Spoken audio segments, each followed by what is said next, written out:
लागे छे बाबा नच गिरनी के चाल छोरी लागे छे बाबा नच गिरनी के चाल लग 4G मोबाइल हमर भैया के सर बात करे छे हमरा से सट के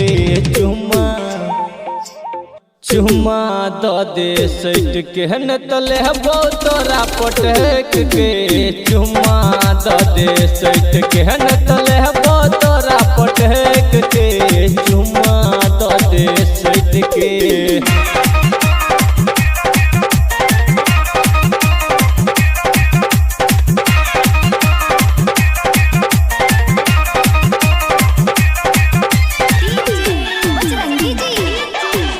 Shri Jyoti films and music की प्रस्तुति।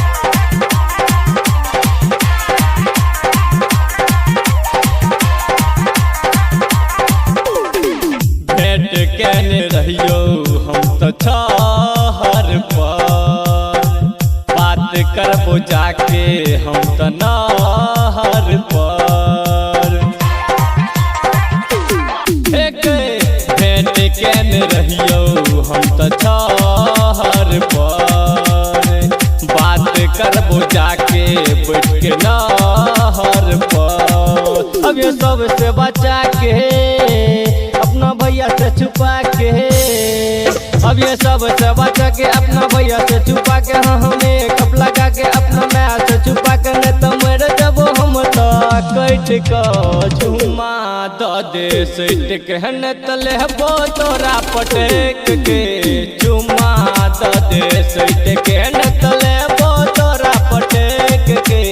चुमा द दे सट के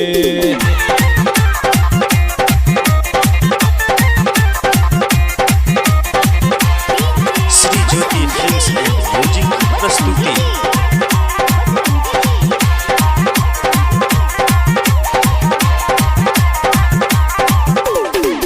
मेन गेट के चाबी रखिए ताकिया से झाँप के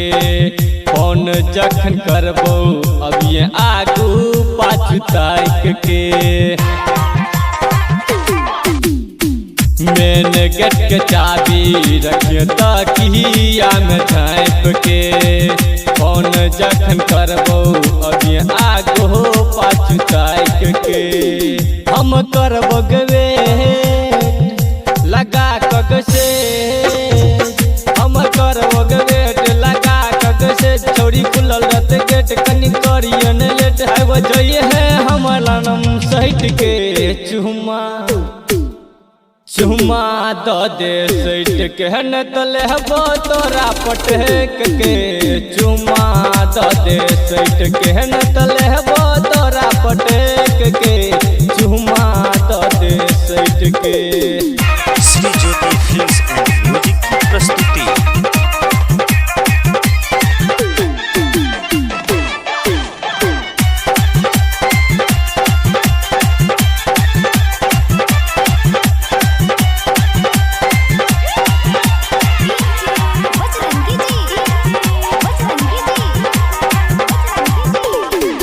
राहुल नरेश के छै ई विचार गे जूस जाकर चूस ले तो गोपाल राज गे राहुल नरेश के छै ई विचार गे जूस जाकर चूस ले तो गोपाल राज गे छ जवानी सना मन करे छे कना दान छ जवानी सना मन करे छे कना दान तोहर कसल बदन आही करे छे मन कने दह दे हमरा तू सट के चुम्मा तो दे सट के न तले हबो तोरा पटक के चुम्मा तो दे सट के न तले हबो तोरा पटक के चुम्मा तो दे सट के छोरी लागे छे बाबाल नाच गिरनी के चाल लक 4G मोबाइल हमर भैया के सर बात करे छे हमरा से सट के चुम्मा द दे सट के न तले हबो तोरा पटक के चुम्मा द दे सट के। श्री ज्योति ज्योति फिल्म्स एंड म्यूजिक की प्रस्तुति।